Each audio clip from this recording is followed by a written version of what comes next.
Okay, we start. We broadcast live on YouTube. Antonio, puedes presentar. Mándame el enlace. Hola. Tú tranquilo que se está emitiendo, puedes presentar.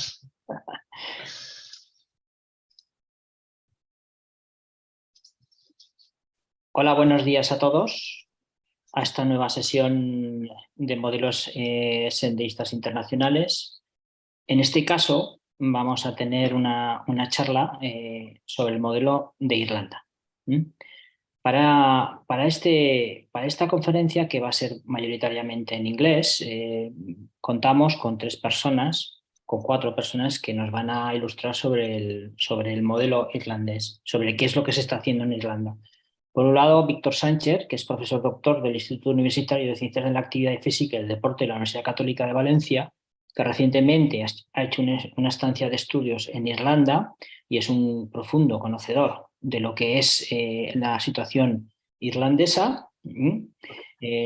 Por otro lado, tenemos representantes, una representante, a Ruth Whelan, de la Mountaineering Ireland. Mountaineering Ireland más o menos es el paralelo a la Federación Española de Deportes de Montaña y Escalada. Auspicia todos los deportes de montaña y el senderismo. También tiene una pulsión sobre el medio ambiente y conservar y contra la erosión. Y este organismo, esta federación, que no es un organismo gubernamental, está integrado en una estrategia de Get Ireland Walking, para la cual tenemos a dos personas, Jason King y Dylan Power.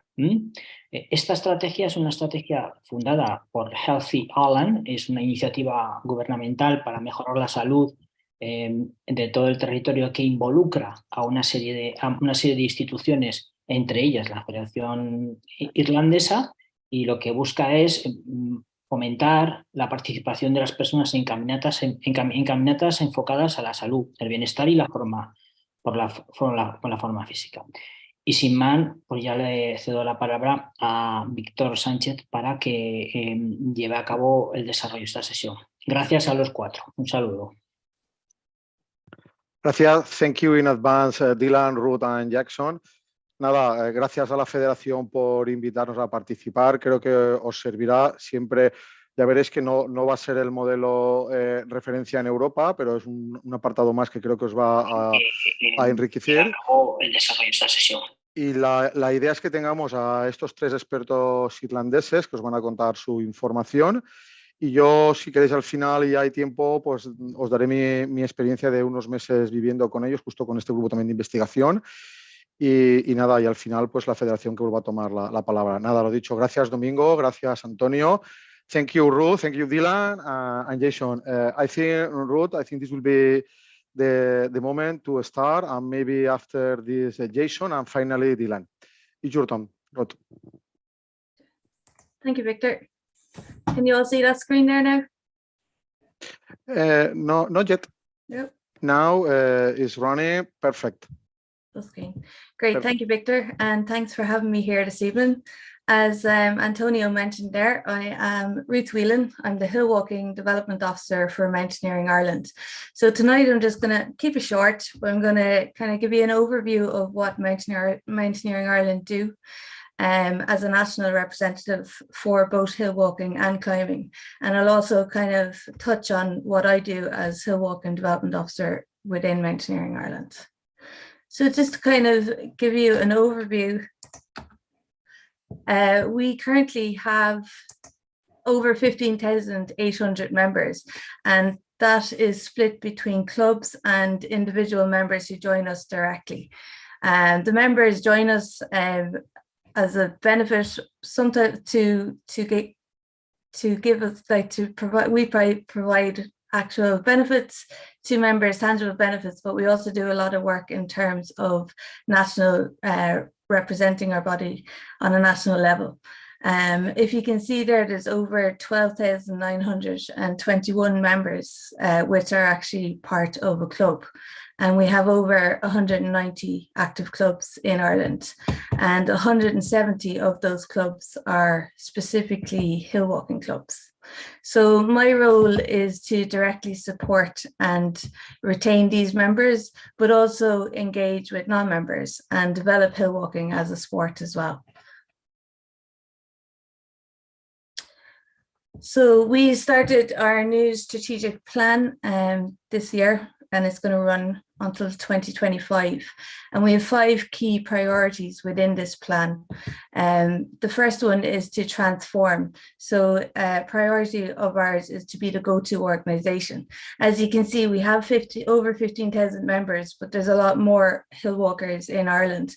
So we want all the hill walkers represented, and we want them all to know Mountaineer in Ireland and to be linked in with us, so we can educate them on a broader scale as well. Our second priority would be to grow and promote responsible participation in all our activities.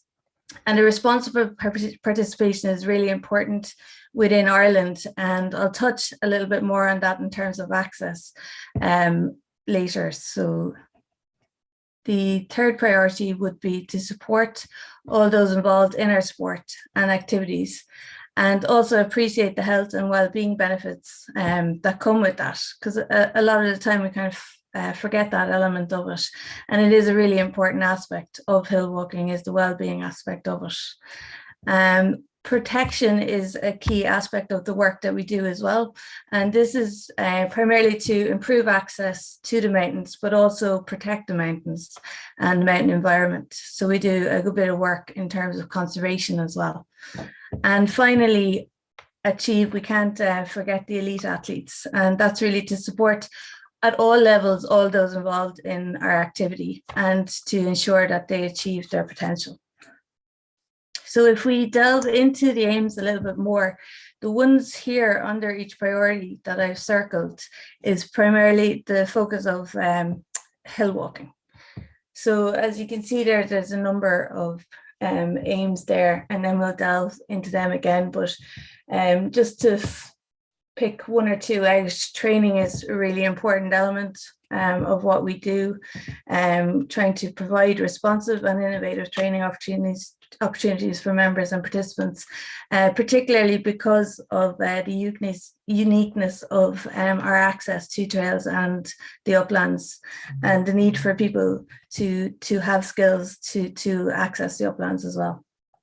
So I won't go through all of these in detail, but if anyone has any more questions on any particular ones, I can answer them later. So just to kind of explain a little bit more, in terms of access to trails and uplands, trails, a lot of our trails, firstly, Sport Ireland would be mainly responsible for the development of Irish trails. And this is kind of at a lower level, or trails that would be owned by the government or the state. And these would be developed pathways for people and tourists and anyone to access onto the trails. But if you go further upland, there are no waymarked trails. It's different to Spain in that way. So the role of Sport Ireland in terms of trails, they would actually focus on the development of strategies and inform trail policies, whereas our focus is more on access to the uplands and training people to access, to be able to have the skills to walk safely in the uplands as well. But we are actively seeking reasonable access to the upland areas and a network of paths allowing for access to those areas for responsible users. As I mentioned, a lot of the upland area is privately owned, so it is at the goodwill of the owners of that. And also there's a lot of commonage land owned as well, which means there could be several owners of some of the mountainous areas in Ireland as well. So as mentioned, we try and improve and secure ongoing access to Ireland's mountains and the other places we use in Ireland. And training is also a key element for safe walking upland in Ireland. So just touch on other areas that we kind of focus on in my work, particularly in terms of club support and development. As I mentioned there is over 170 hill walking clubs reaching over well, approximately 14,000 of our members would be using the hills.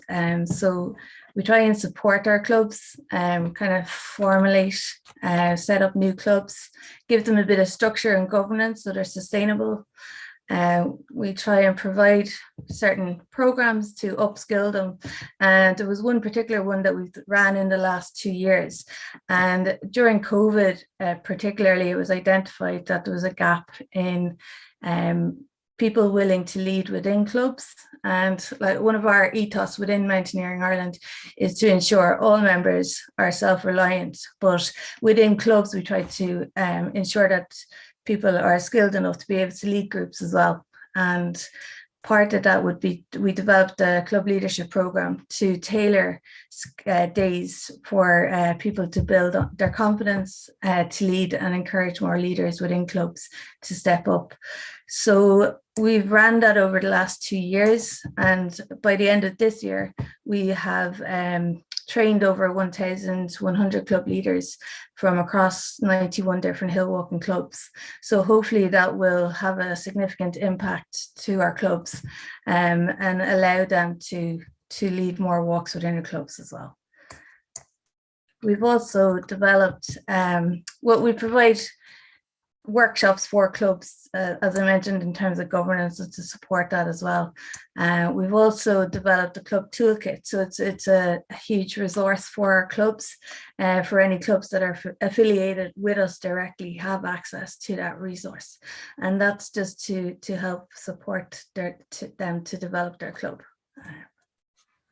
We also, a lot of clubs have various different ways that they grade their walks and walking system, but we developed a hill walking grading system recently.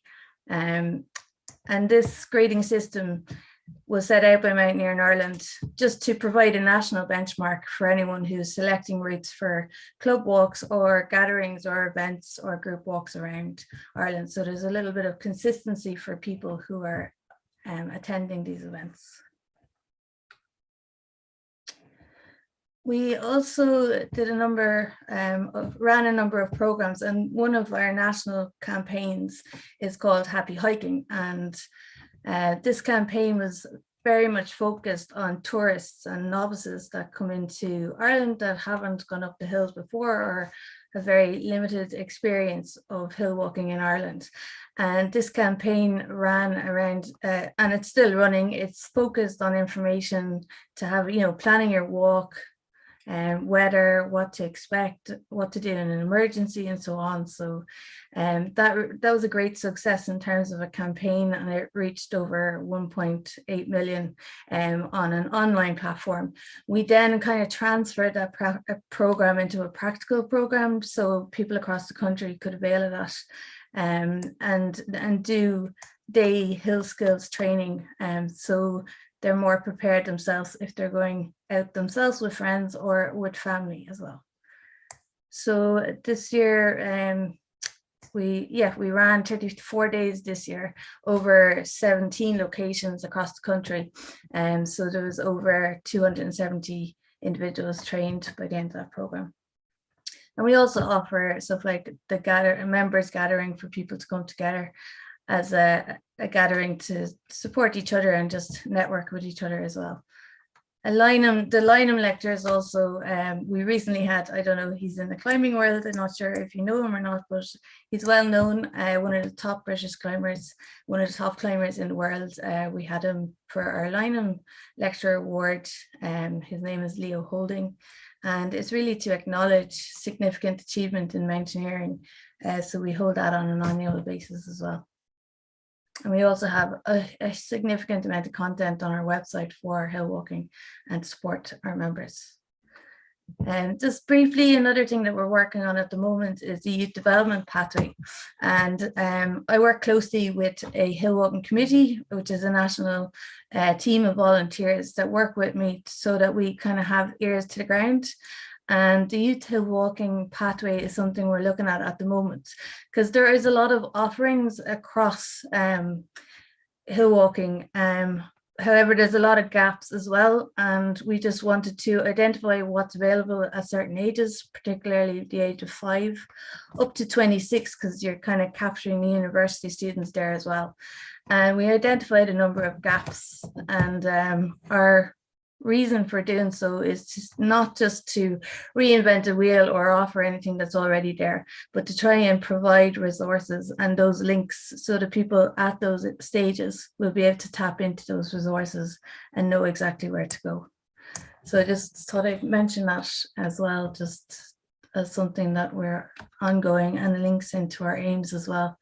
There's another number of initiatives we're working on, and this taps into our aim in terms of women in sport. And you might see we have actually over 50% of females participants as our membership base. However, within that space then, as you go up the ranks, there's less instructors and mountaineers that are females. So we do a number of initiatives to try and bridge that gap and reach girls, particularly teenage level, who tend to drop out, and right up to the higher levels within women at altitude to encourage people to upskill. So as a governing body, we collaborate with a number of different bodies, and one of them would be local sport partnerships, which are directly linked to Sport Ireland. And these partnerships are the ones that are on the ground in local communities. So we would run a number of programs through them to reach people at a local level as well. We also work closely with our colleagues, Jason and Linda in Get Ireland Walking, and we are currently developing a program to make that link between Get Ireland Walking and their community active walking groups, to see if we can promote hill walking within that and to bring them to the next level.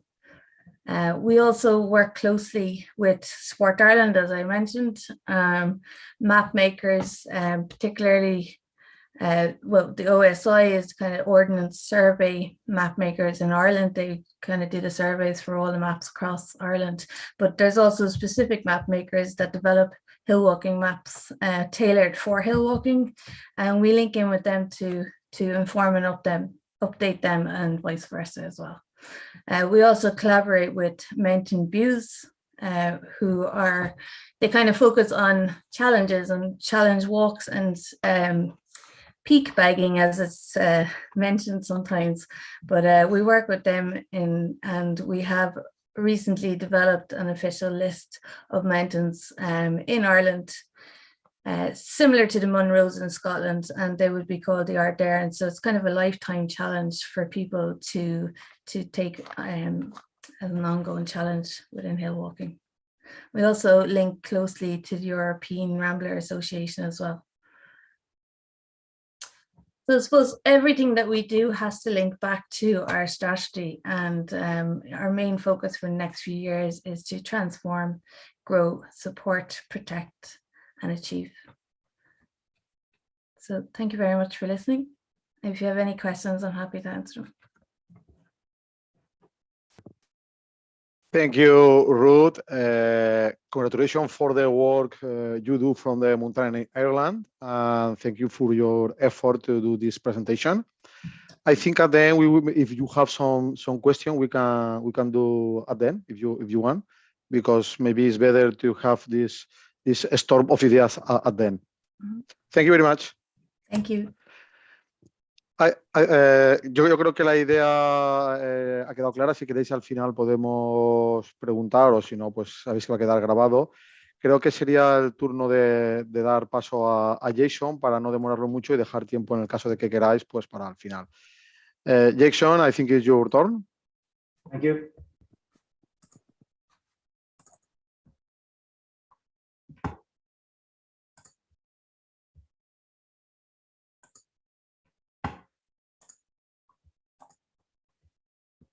Good evening, everybody. My name is Jason King. I'm the program manager with Get Ireland Walking. Ruth may have just mentioned this a little while ago. I'd like to have a chat with you for the next 10 minutes or so, just about who we are, what we do, and our role within the walking space in Ireland. Get Ireland Walking is a national initiative. It's an initiative of Sport Ireland, and we're supported by the Department of Health, Healthy Ireland. That's a fraction within the Department of Health that works through a number of different campaigns throughout the country, engaging at a local level, but also delivering national policy. And Mountaineering Ireland are our host governing body. So we sit within the Mountaineering Ireland space. But our focus is generally around community walking and getting the people most inactive active through a number of different ways. We exist to encourage widespread participation in walking, to promote the benefits of walking where and when we can, and really to unify and enable the efforts of all organisations in Ireland and agencies interested in promoting walking for recreation, transport and health. So it's not just recreation, it's how we get from A to B, to schools, to work, within that public realm space, but also health as well. You know, why we choose walking for physical health, but also for our mental health and the whole sociability around walking. We exist, I suppose we started back in 2013. And in 2013, an advisory group was established to set up an initiative that could support local people and local communities through the activity of walking. The governing body existed, Mountaineering Ireland, that was looking after that space within the hills and mountain ranges of Ireland. But we weren't doing much around communities and working at a grassroots level to develop more walking. I suppose I'm looking at walking as a pathway to other activities within the community space.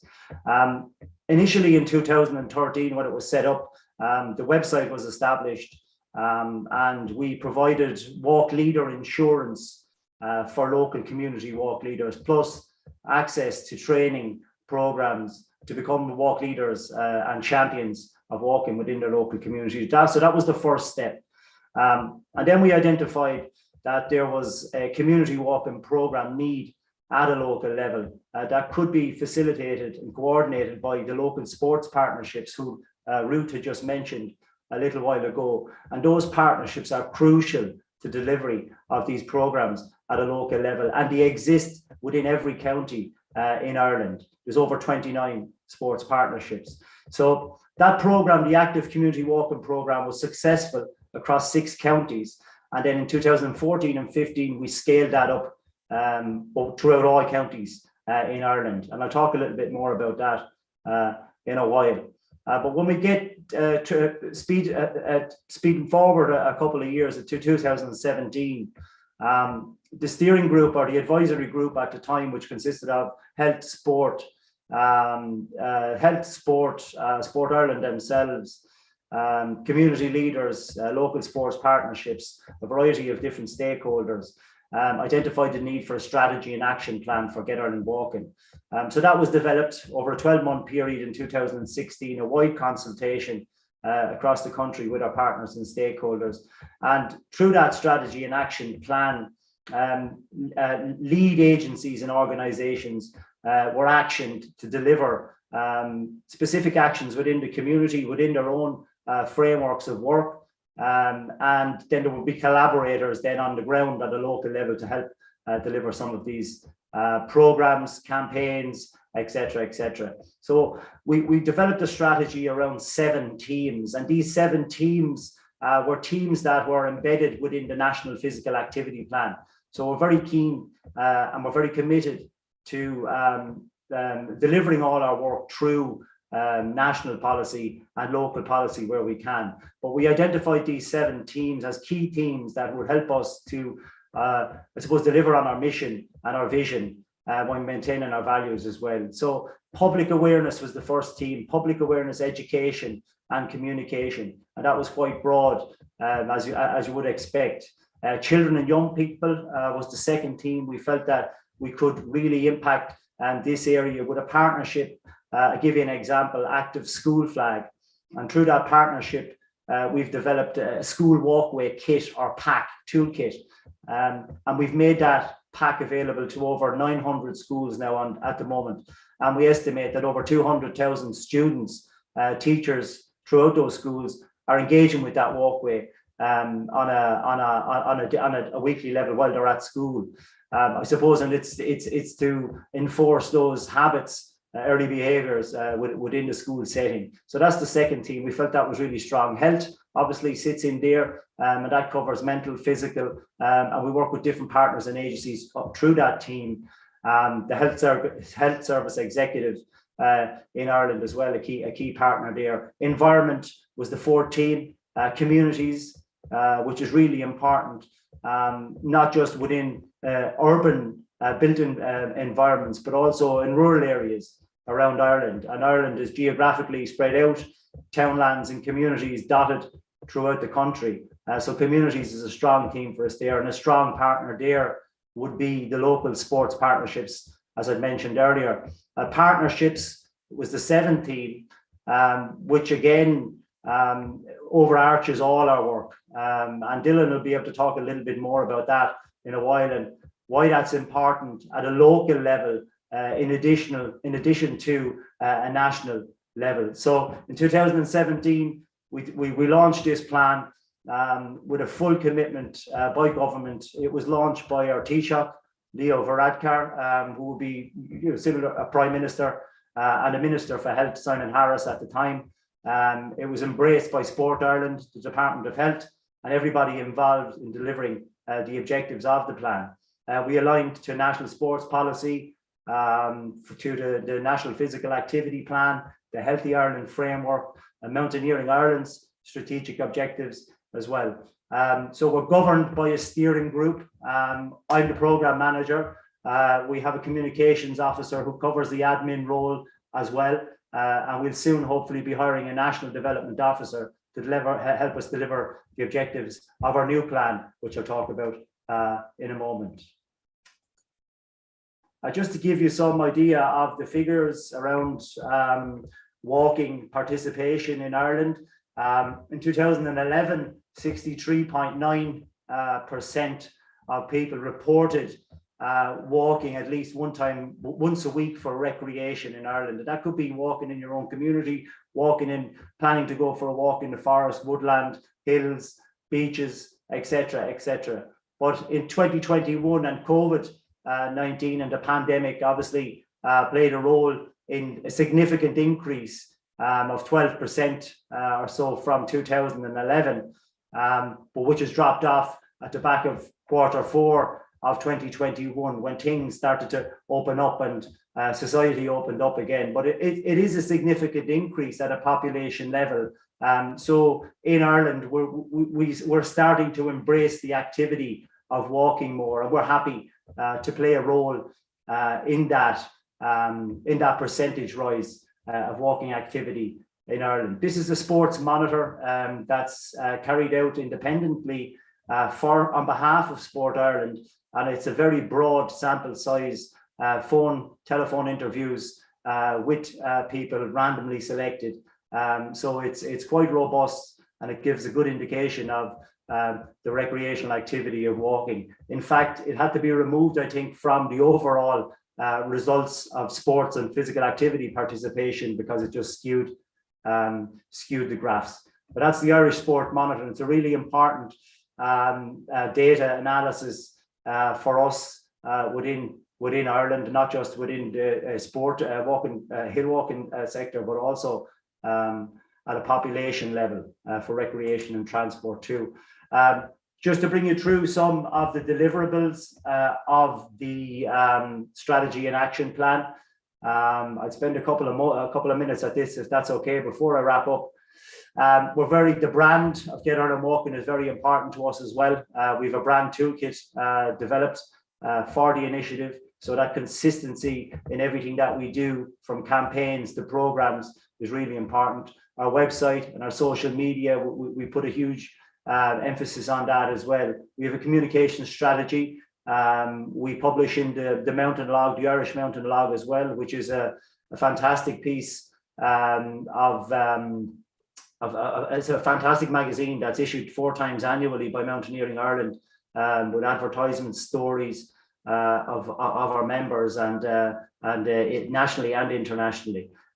We've developed programs throughout the strategy. I mentioned the active school walkway. We have a Woodlands for Health program we deliver with a number of different partners for persons who are availing of mental health services in the community.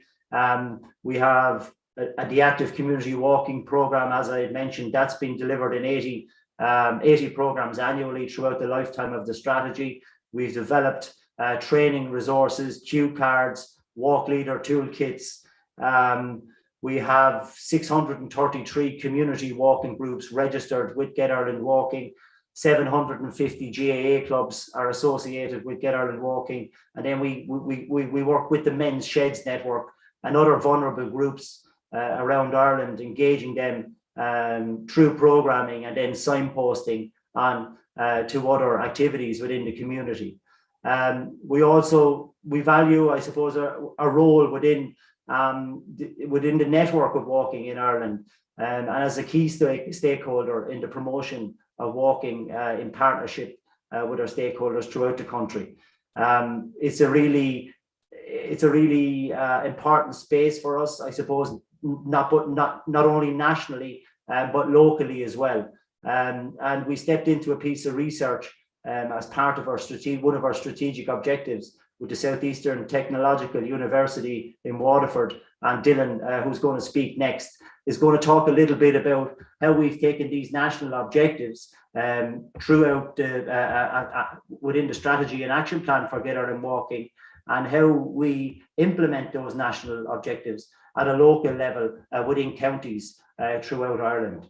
And this is the next phase of growth for Get Ireland Walking. We've had the initiative evaluated this year. There's been recommendations come from that evaluation that will support and guide us in our work over the next 4 years, which we will launch a new strategy for Get Ireland Walking in January of next year, in a month's time, and is really committed to supporting people to be more active through the activity of walking. And as I've mentioned, it's about transport, it's about recreation, it's about health, and it's not just for hill walking. This is walking across the board. So that's me. Thank you very much. I've gone a little bit over time, but if you have any questions, I'd be happy to answer them later on. Thank you. Thank you very much, Jason. Great job.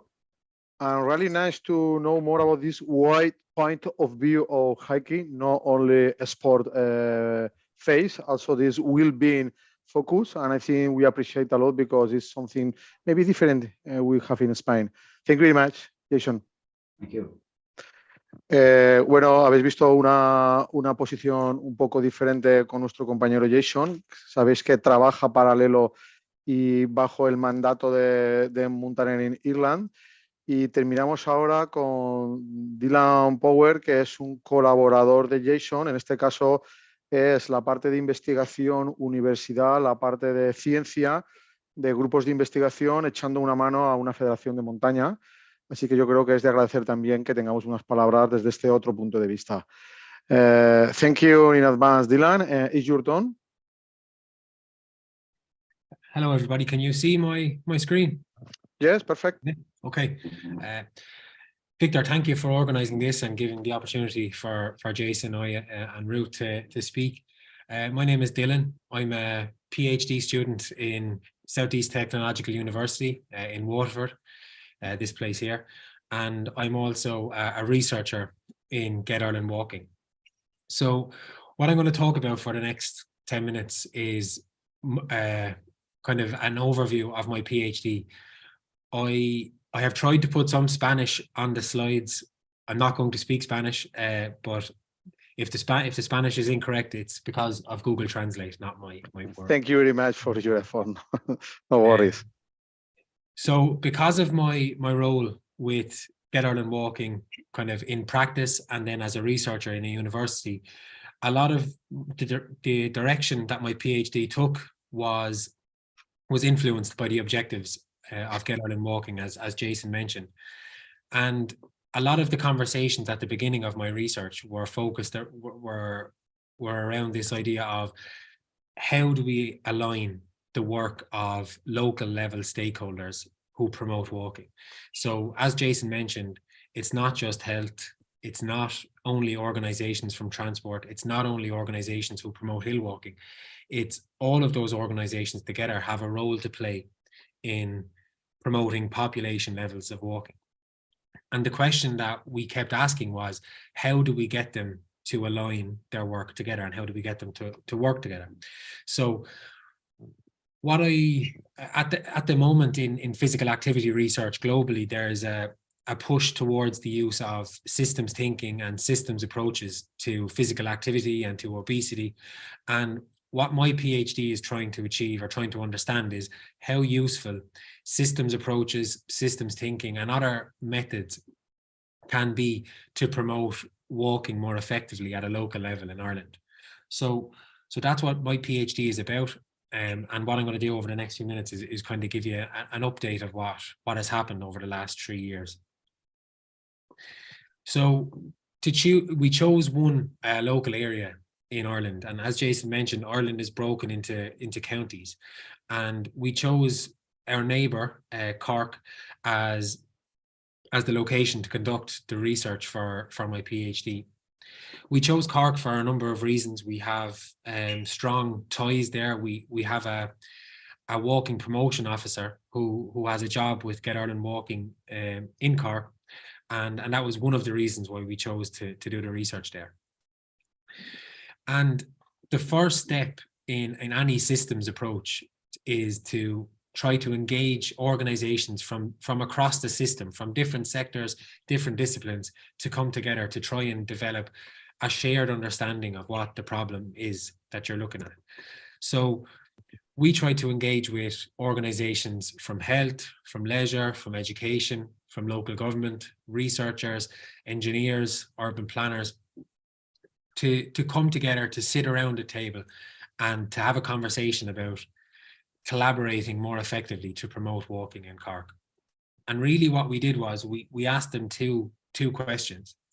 And the first question was, you know, what is going well? What are we doing well in Cork?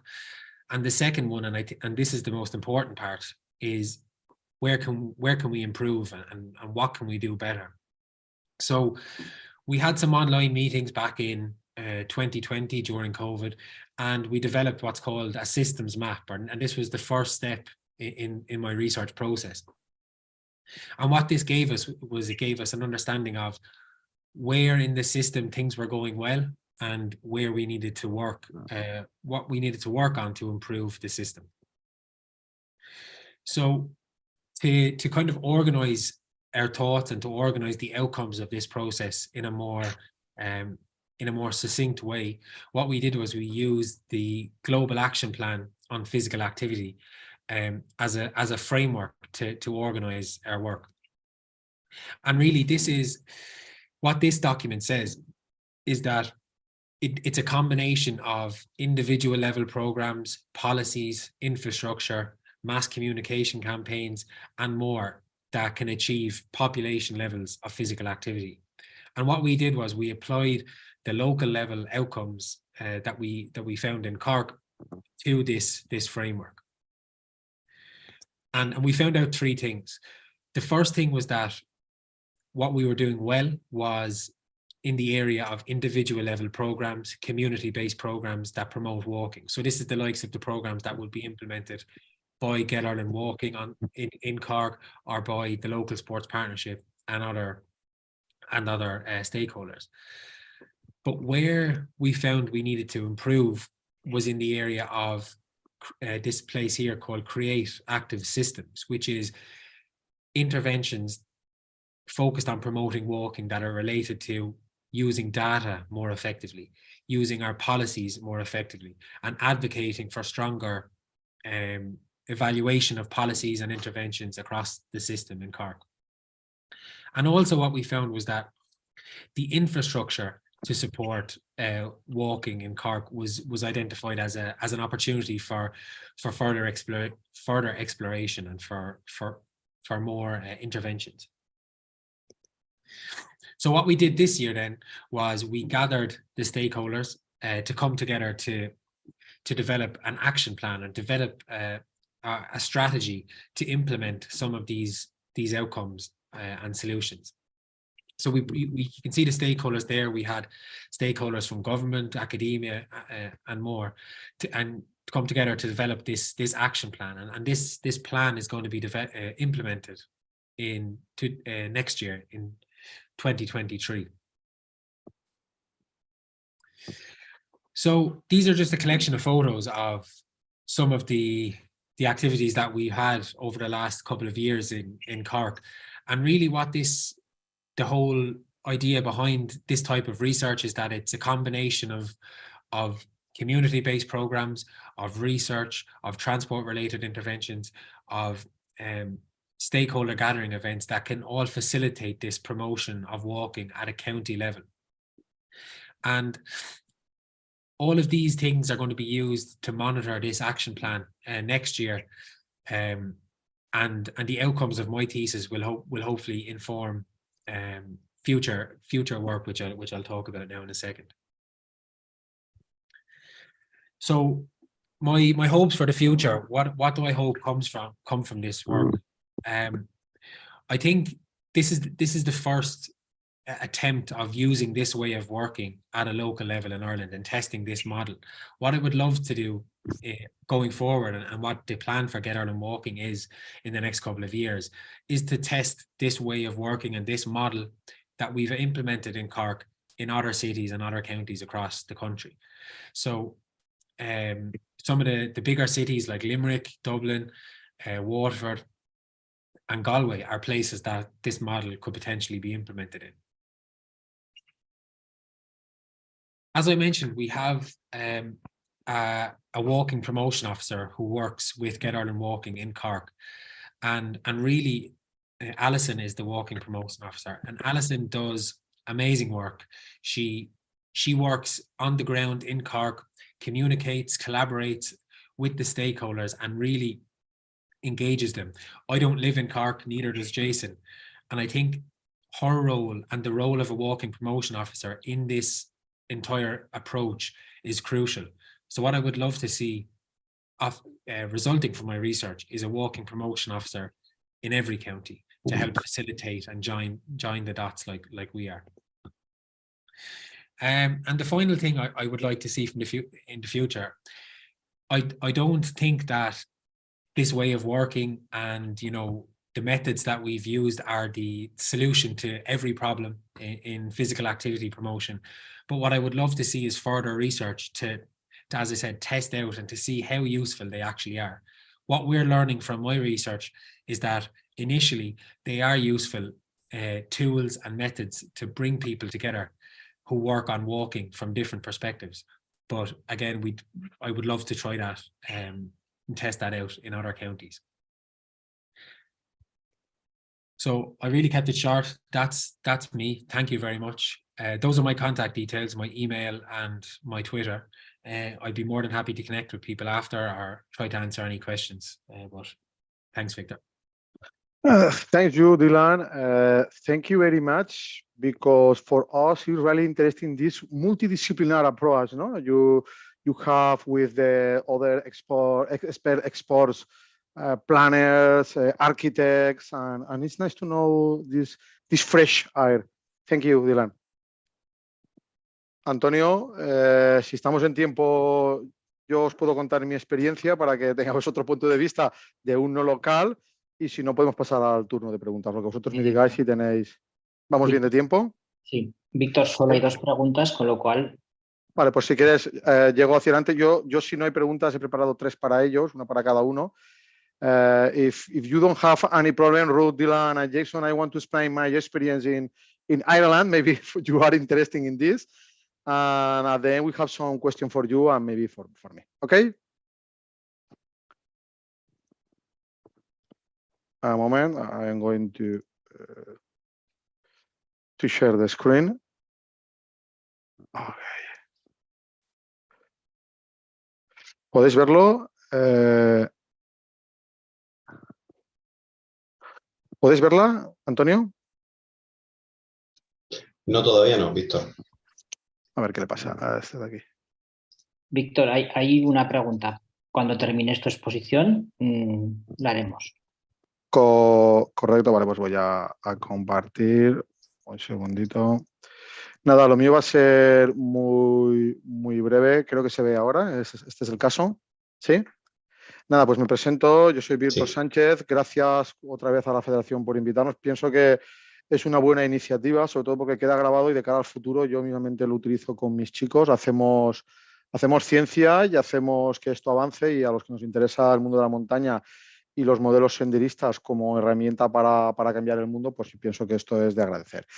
Nada, yo estuve hace un tiempo, una temporada larga en Irlanda, a partir de una ayuda que me dieron a investigar con este grupo de investigación, en este caso con Dylan, y aproveché pues para intercambiar con sus profesores y con las diferentes asociaciones que allí mueven el senderismo, como son Get Ireland o los clubes de montaña, y también en este caso la Photobase con universitarios.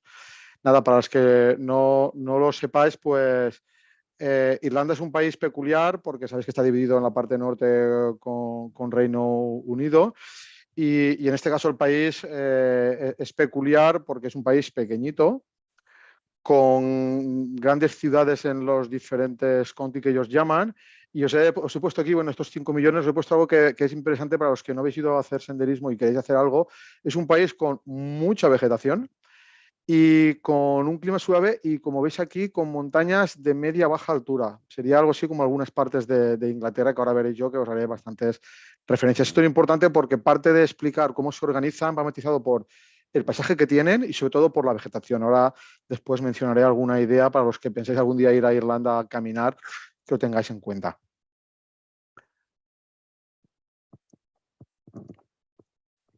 Mirad, territorialmente es evidente, no es uniforme, tampoco política, ni social, ni paisajísticamente. Por ejemplo, la zona alrededor de Dublín atrae mucho y focaliza mucho, y a veces no es fácil hacer y promover cosas en otras partes del país. En este caso no está tan centralizado como España, pero no iría muy lejos.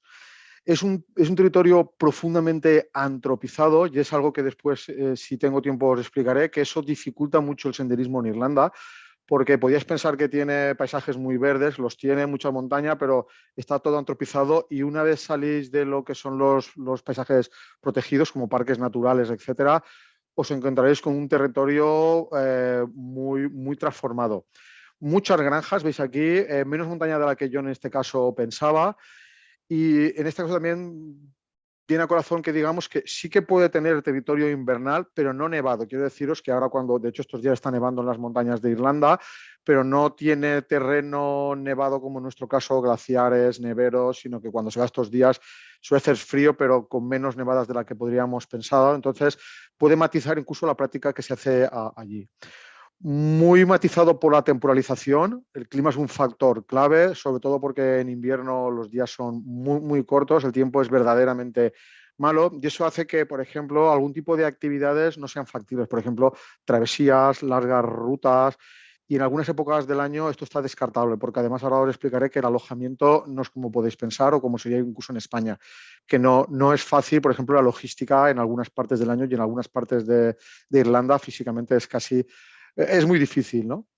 Os pongo aquí lo de la vegetación para explicar, porque he puesto algunas fotos de donde nosotros vivíamos y en el grupo de investigación donde íbamos, y es literalmente imposible. Si intentar así con muchas partes de España, os puedo asegurar que en casi cualquier provincia de España, si salís de cualquier pueblo y echáis a andar, encontraríais veredas, caminos tradicionales, senda.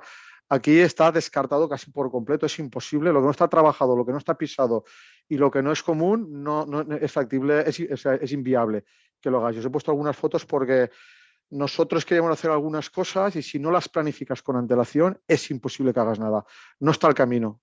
Y ahora veréis que además la cantidad de minifundios que hay en el territorio os va a impedir. Está lleno de alambradas, verjas, y es como casi en Inglaterra, mucha verja vegetal que es imposible que la crucéis, casi peor que la cuando es metálica.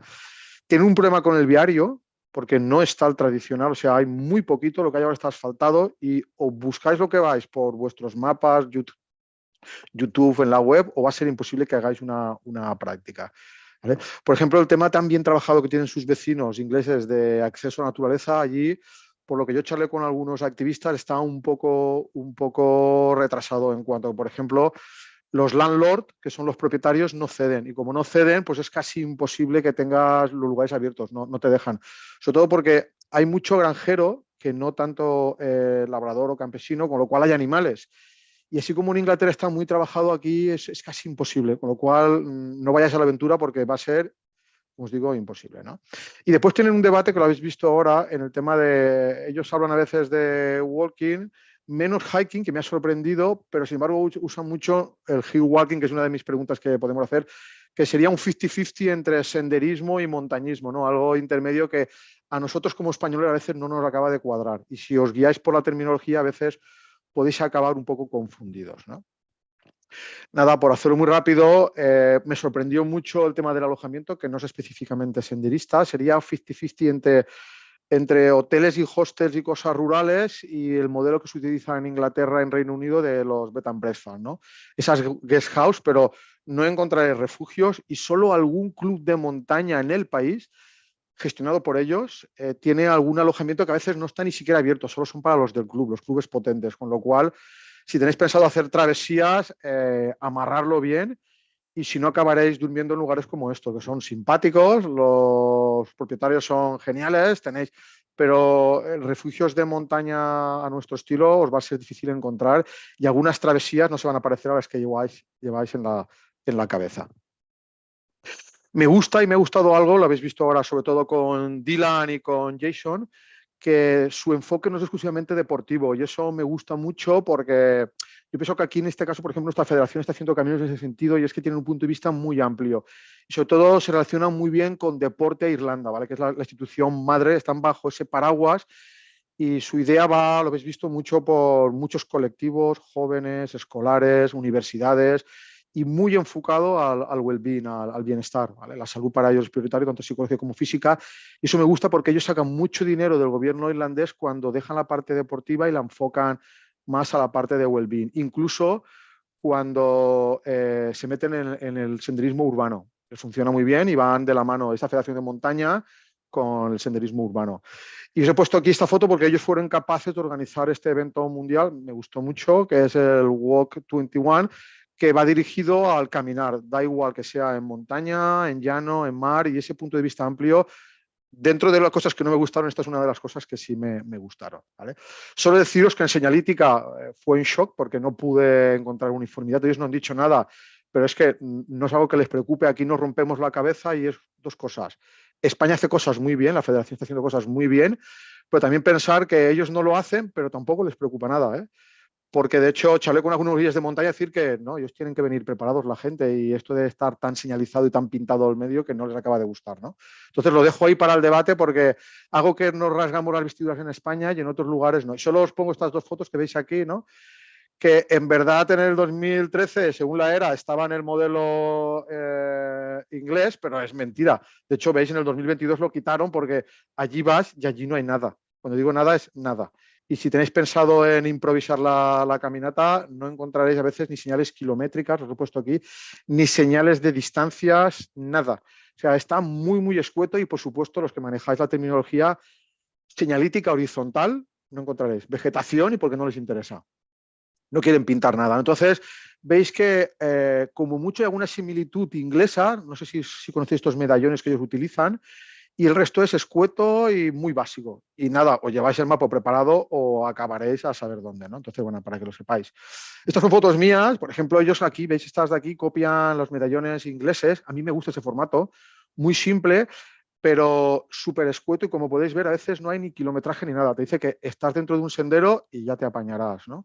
Entonces esto para el foráneo choca mucho. Si vais a hacer turismo sencillo es bueno, pero si queréis cruzar vastos territorios tenéis un problema grave si no lleváis vuestros mapas porque no sabréis dónde estáis, ¿vale? Y ya podéis ver, es súper básico, o sea, no ponen nada. Kilometrajes, os digo que os va a ser muy complicado encontrar, ¿vale? Y después está muy bien la parte turística que todos conocéis. Yo para hacer turismo con actividades senderistas está bien, pero yo para hacer senderismo, y lo siento por ellos, hacer senderismo de travesía quizá no es el país que iría, pero para otras cosas sí, porque está bien organizado, para paseos cortitos. De hecho, sus loops, sus anillos que nosotros en España tenemos muy desarrollados, en sus lugares son cortitos y muy básicos. Están muy bonitos para senderismo turístico, pero si buscáis real senderismo, travesías, yo creo que este no es vuestro país, ¿eh? Es mi opinión, ¿no? Y, por ejemplo, tienen muy poco desarrollado los Coast Path, que, por ejemplo, en Gales, enfrente de ellos, 1.300 kilómetros voluntarios a tope, y ellos solo tienen, veis aquí, la parte turística, pero muy turística. Autobuses japoneses vienen, pero si vais buscando un senderismo un poco más allá, no os va a ser fácil, ¿eh? Después, como os he dicho, y estoy terminando, no se pueden improvisar las caminatas, ¿vale? Por ejemplo, podéis ver en algunas partes todo como podéis ver. Solo en algún lugar, veis por aquí, empieza el espacio natural protegido, que ahora os contaré cosas de él. Lo demás son miles de minifundios, casi todos son con algún animal, con granja, todo cerrado, todo verjado, y os encontraréis como esto, kilómetros y kilómetros. De hecho, si no habéis ido nunca a Irlanda a caminar, la primera vez que fui me llamaron loco porque no llevaba un peto. Y ellos salen con petos porque compartís con coches que van y vienen, con caminos muy estrechos, y es inviable ir sin un peto porque acabas atropellado. Y no encontraréis caminos tradicionales a los lados. Solo cuando lleguéis a alguno de los parques o espacios naturales que hay senderismo podéis hacer. Pero haréis kilómetros y kilómetros como este. No podréis parar ni hacer pis en el coche, como os puedo decir, y solo hasta que vayáis al lugar donde está preparado para hacer senderismo, así como en nuestros pueblos, casi cualquier tiene un sendero local, un camino tradicional entre pueblos, no lo encontraréis. Por dos cosas, por los minifundios y por la vegetación. Es imposible de cruzar si no está trabajada. ¿Vale? De hecho, esto es donde yo vivía y nada, 20 kilómetros y no era capaz de encontrar un sendero donde desviarme y tranquilamente irme a pasear. Y por supuesto, cero señales. Nada. ¿Vale? Y de hecho, os diré, en este caso, Ruth explained me this idea of the parking. Do you remember, Ruth? The parking is a key tool for manage the hiking activity. Por ejemplo, en los espacios donde se puede caminar, que no sea turístico, porque ahí es un poco diferente, pero en los lugares normales, por ejemplo, los que están en áreas protegidas alrededor, pues el parking es el eje vertebral, porque como habéis visto no se puede aparcar en casi ningún lugar porque las carreteras son muy estrechas y o hay parking o tu coche va a estar metido entre muchos coches, problema, accidente, y los parkings manejan la gestión del senderismo, algo que en España sé que está haciendo en algunos parques naturales, pero allí es casi todos los lugares. Y además, si pensáis ir con vuestras furgonetas o hacer viajes de ir, cuidado porque os van a poner estas barreras en el 90% de los lugares.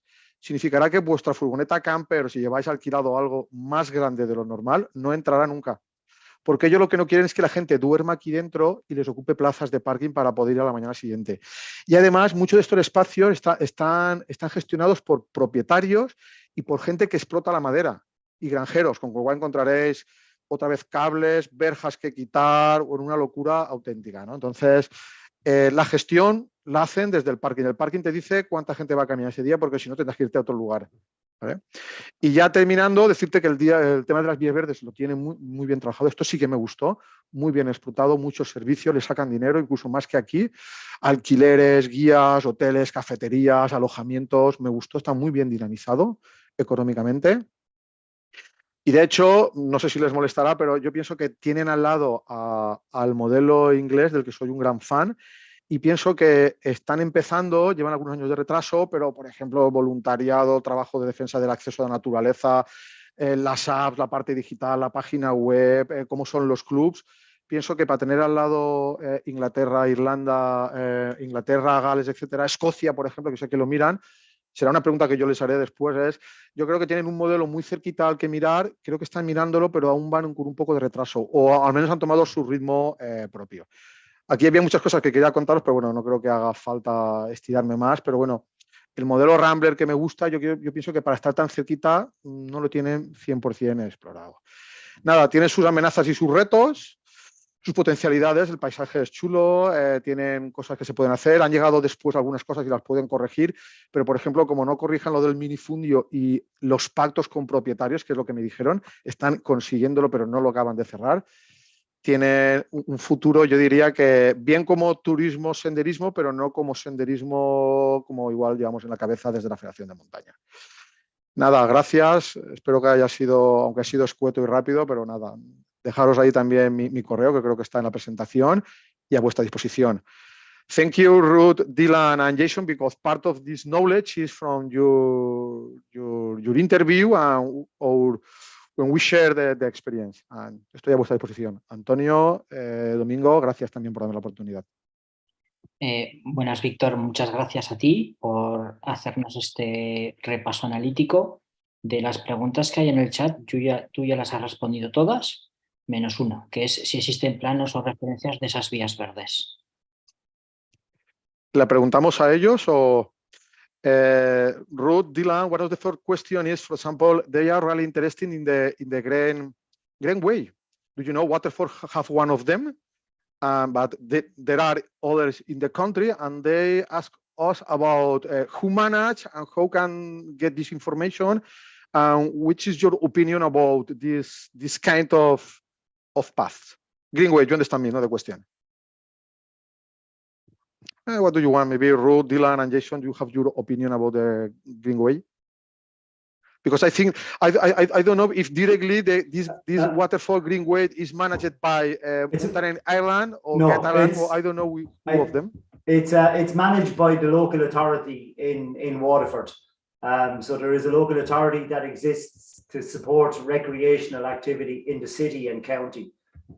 So from east to west, north to south of the county is managed by local authority. So all of the trails outside of the Sport Ireland trails that Ruth would have alluded to earlier. But I think maybe the Waterford Greenway could be part of that trail network now. But the greenways are starting to emerge in Ireland. They're old, unused railway lines. So local authorities would apply for funding, national funding, European funding, to, you know, from a tourism, rural recreation perspective, to develop these trails to support more physical activity and connect villages and townlands along the route. You would have seen the Waterford Greenway, Victor. A lot of those townlands and villages dotted along the route would have been quite remote and removed from, I suppose, not removed from society, but they weren't connected in the way they are now. So by building the Greenway, it's developed communities socially, economically. It supported our mental health, and it created those pathways and corridors between different areas. And it's amazing how much it's being used. It continues to be used. And at the moment, they're connecting the Greenway with Waterford and Wexford, which is the neighbouring county on the east.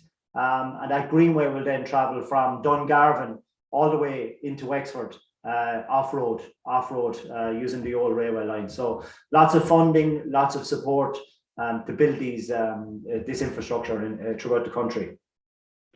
And in this case, we understand nothing to do from Mountain Island in this case. No, Greenway is a part organization, I understand. No, yeah, completely separate, yeah.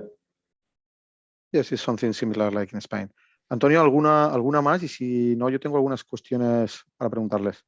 Víctor, no hay más en el chat, o sea que procede con las tuyas. Vale. I have some questions for you, one for each of you. The first one is for Ruth, because you know, Ruth, we really in Spain, we don't use this hill walking concept. I think it is a specific Irish concept, because I think your colleagues or your friends of UK and Wales and Scottish people have the other things. But what means when you explain about hill walking grade system? Because really I didn't understand, sorry. Do you understand my question? Is this hill walking grade? What this means? Sorry, my mouse. I had difficulty unmuting there. Well, there's we were trying to standardize the grading system for hill walking and hiking. So like for an easy walk, moderate or strenuous or more difficult. So we decided to benchmark it to kind of give people, our clubs, an indication of how a walk would be when they come onto a walk for a club or event just on a national level. So we incorporated distance and height mostly, and time, but that's all dependent on the pace of the walk as well. So it was just really to kind of standardize and provide a benchmark for people that were walking, so there'd be some consistency between an easy walk to moderate, strenuous or more difficult. Yes, but that's becoming more important now as challenge walks become more popular as well. So there's a bit of consistency there. It's like hill walking isn't a competitive sport, but there's a lot of people becoming more competitive within it, and they're creating challenges and so on. So having a benchmark there in terms of the levels is helpful. But sorry, but this kind of system is something that the normal people know, or is only for the class? Because where is this information? Is in the web page or color, or you use, because no mass, when I was doing walking in no mass explaining this, or is something you are now doing, or is something is already done? Yeah, well, it's as a governing body, we set a benchmark for hill walks within for clubs and stuff. But like Sport Ireland, that develop and manage the trails at lower levels, also benchmark them. So if you go to a trail, a lower level trail, you'll know based on the distance and the height and the time, what kind of grade a moderate walk would be. So it's just trying to kind of base it so people know what kind of terrain and stuff they're going onto. Thank you. I think it's now more interesting. Also, we have a question for Jason. Maybe why is so important this local level, and how you do this? Because you remember you are all the time say this get Ireland walking, all the time explaining is local. Why local and not the other level? And how you do this? You contact with clubs, different association, only mountaineering and sports association, other kind like school. I don't know. Can you refresh this? Yeah, I think it's really important. We set national objectives for ourselves, and we link national objectives to national policy. And we work and we operate well within that space, but it's within communities in Ireland that the sustainability of walking development or walking promotion or influence in walking behavior, we can have a more significant change, sustained change over time. And in Ireland, across the local authority network, throughout the sports sector, throughout the health sector, we very much work to no fault of our own because of the system in silos.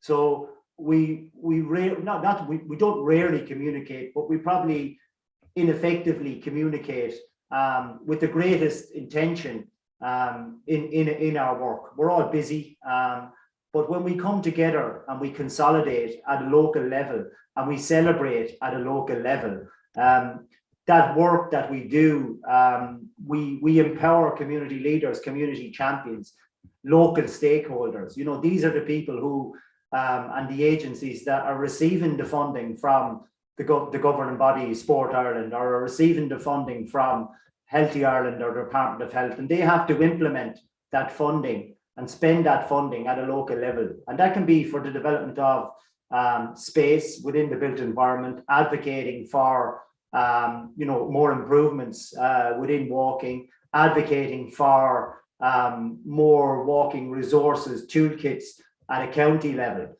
So that's where we feel that the real work needs to be done at a local level, and also that we have an opportunity then to engage with the hard to reach population groups. So those living within lower socioeconomic areas, those living say minority groups, different ethnic groups, etc., persons with disabilities, limited mobility. So it's through that work and through that stakeholder engagement at a local level, and that's why we reached out to our academic partners in Waterford IT or SETU to work with Dylan through an employment-based project to really get a better understanding of how we deliver together collectively through a system at a local level. And that's where it's sustainability, it's legacy, and that's where we feel the work needs to be done.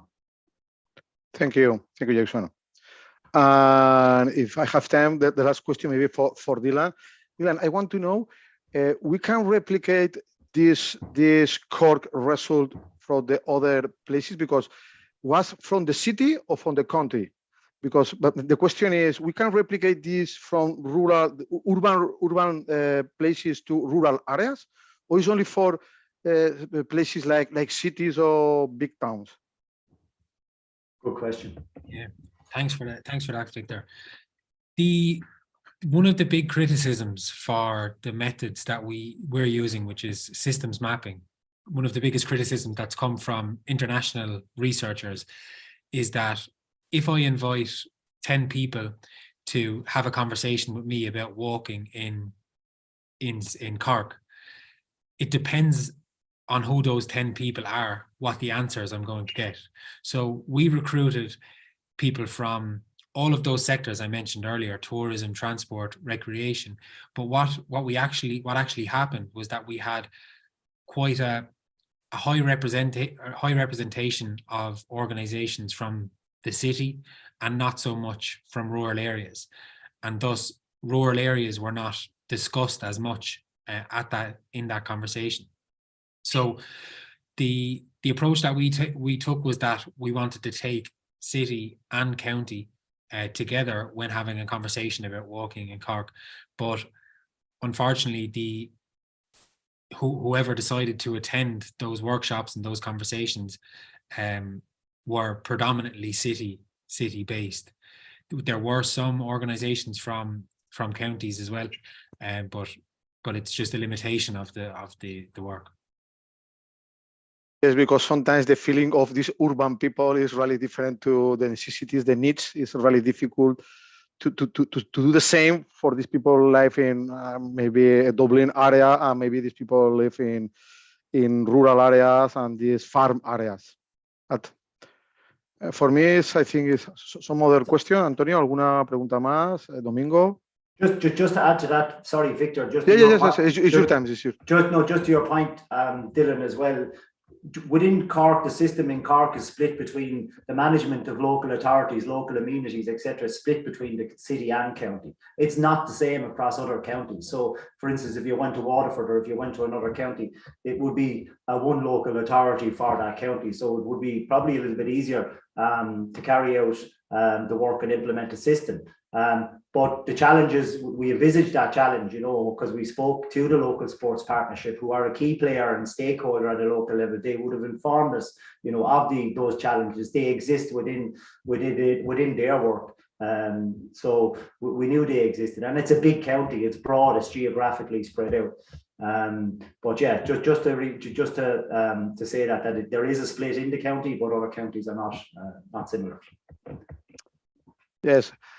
Thank you very much. I think no more question. We have now more than 1 hour. I think is enough, Antonio.